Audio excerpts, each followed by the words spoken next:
নবীর সামনে। বাঁচানোর মালিক আল্লাহ। কে গো?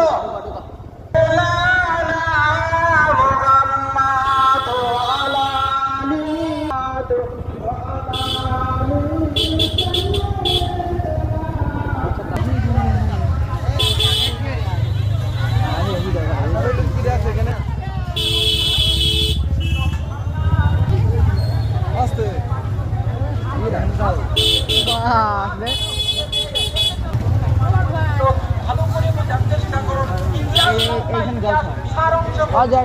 বলে মেনে নাও নবী মুহাম্মদ রাসূলুল্লাহ এই কথাটা বেশ শুনেছে। কাউকে মেনে নেওয়া যাবে না। আমি নবী মুহাম্মদ রাসূলুল্লাহ। আল্লাহ তাআলা আমার প্রতি ওই অবতীর্ণ করেছে। এই নবী মুহাম্মদ রাসূলুল্লাহ কলাটা কেউ যদি হাত দিয়ে পারে তাকে এই জমানার আমি বাদশা বুঝে গেছি। অর্ধেক